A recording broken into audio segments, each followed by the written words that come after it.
আজকে আমি যেই ড্রেসটা পরেছি এটা না হলো 40 কেজি ওজনের। এই ড্রেসটার প্রাইস হচ্ছে 2 লাখ টাকার উপরে। সো এখন গরু তো গিফট করবেই না ভাইয়া, আর যদি ভাইয়া এই ইন্টারভিউ দেখে গরু গিফট করে তাহলে থ্যাংক ইউ। পিঙ্ক কালার তো গরু সচরাচর পাওয়া যায় না, আর যদি পিঙ্ক কালার পাই কিনবো। আমি নাকি মা হচ্ছি, অ্যাকচুয়ালি আমি বাবা দিবসেও বিশ্বাসী না, মা দিবসেও বিশ্বাসী না। দ্য ব্যাড গার্লসেরও অলরেডি কাজ আমাদের প্রায় শেষ, অল্প কিছু কাজ বাকি এই তো। আর যাযাবর ভালোবাসি তোমায় একদম ডাবিং কমপ্লিট করেছি। যাযাবর রানিং শুটিং আছে, ডেট আছে। সো আমার গত 2টা মাস ধরে আমি এত ব্যস্ত, মানে শিডিউল বের করতে পারছি না। তো রিসেন্ট ইচ্ছা আছে যে যাযাবরকে শিডিউল দিব, তো যাযাবরের কাজ শুরু করবো আবার। ঈদে তো যেই অবস্থা, সাকিব খান তো পুরো সব দখল করে নিয়েছে। এখন তো হলই নাই, আমাদের বাংলাদেশে হলের সংকট। তারপর হচ্ছে তুফান তো অলরেডি ঝড় বয়ে যাচ্ছে, আমাদের ঈদের পরে রিলিজ হওয়ার প্ল্যান আছে। ডিপজল ভাই আমাকে গরু গিফট করেছিল আরও 2 বছর আগে, যখন আমি ডিপজল ভাইয়ের ছবির শুটিং করছিলাম। মেবি 2021 সাল হবে। তো 22, 23, 24, 3 বছর হয়ে গেছে। সো 3 বছর আগে ডিপজল ভাই আমাকে গরু গিফট করেছিল। তো এর মধ্যে তো ডিপজল ভাইয়ের সাথে আর কোনো কাজ করছি না। সো এখন গরু তো গিফট করবেই না ভাইয়া, আর যদি ভাইয়া এই ইন্টারভিউ দেখে গরু গিফট করে তাহলে থ্যাংক ইউ। খুশি হয়ে যাব। হ্যাঁ, গত 2-3 বছর ধরে আমি গরুহাটে যাই, কারণ আমার বাসা হচ্ছে আফতাবনগর। একদম আমার বাসার নিচেই হচ্ছে কুরবানির গরুহাট বসে। তো আমার গেট খুললেই দেখি যে গরু নিয়ে বসা, ছাগল নিয়ে বসা। বেসিক্যালি আমার বাসার যে গলিটা, ওটাতে ছাগলের হাটটা বেশি বসে। তো আমার প্রতিদিনই হাট দেখা হয়। আর নিজের গরু যেহেতু কিনবো, অবশ্যই আমি আমার এলাকা থেকে, আমার হাট থেকে কিনি। আমি তো নেতাও না, নেত্রীও না, সো এফডিসিতে কুরবানি এখন আপাতত দিচ্ছি না। অবশ্যই ইচ্ছা আছে কুরবানি দিব, কিন্তু এই বছর না। মেরুন কালারের গরু আমার বেশি পছন্দ, একটু লালচে লালচে গরু। পিঙ্ক কালার তো গরু সচরাচর পাওয়া যায় না, আর যদি পিঙ্ক কালার পাই কিনবো। এগুলোকে আপনার গুজব ছড়ানোর জন্যই করছেন? এই যে আমাকে মানুষ বলে যে নায়িকারা নাকি ভাইরাল হতে চায়, তো ভাইরাল তো আপনারাই করে দিচ্ছেন। এই যে এমন একটা প্রশ্ন করলেন আমাকে, আমি নাকি মা হচ্ছি, কিন্তু আমি তো বিয়েই করতে পারলাম না, মা হব কিভাবে? হ্যাঁ, সিনেমার চরিত্রে মা হচ্ছি না, অলরেডি হয়েছি।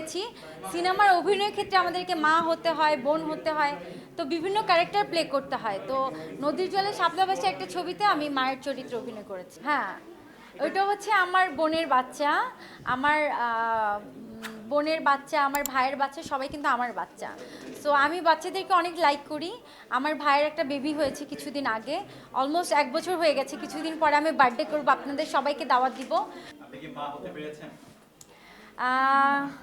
আমি মন থেকে চেষ্টা করেছি যে মায়ের দায়িত্বগুলো পালন করার, মার ক্যারেক্টারটা সঠিকভাবে করার। তো আমাকে ওই ছবিতে যেই দেখে সে সবাই বলছে যে মার চরিত্রে আমাকে দুর্দান্ত লেগেছে। অ্যাকচুয়ালি আমি বাবা দিবসেও বিশ্বাসী না, মা দিবসেও বিশ্বাসী না। আমার কাছে মনে হয় যে প্রতিটা দিনই হচ্ছে বাবা মার দিন। তো স্পেশালি বাবা মাকে সেলিব্রেট করার কোনো দিনের প্রয়োজন হয় না। বাবা মারা আমাদেরকে সেই ছোটোবেলা থেকে মানুষ করে করে এই পর্যন্ত নিয়ে এসেছে। প্রত্যেকটা বাবা মার স্বপ্ন থাকে তার সন্তানটাকে সুশিক্ষিত করা, একটা মানে নিজের পায়ে দাঁড়ানোর চেষ্টা করা। তো বাবা মা কঠোর পরিশ্রম করে যায়। তো আমি প্রত্যেকটা দিনই বাবা মাকে উৎসর্গ করি। তো স্পেশালি কোনো ফাদার্স ডে নেই, স্পেশালি কোনো মাদার্স ডে নেই। তারপরেও ডেগুলো আমরা অনেকেই পালন করি। তো আমরা বাবার থেকে মাকে বেশি ভালোবাসি, কারণ মা বেশি দায়িত্ববান হয়।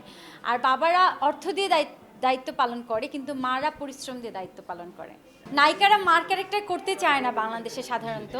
তো আমরা যখনই শুনি যে আমাদের বাচ্চা আছে কোনো ছবিতে, আমরা করতে চাই না।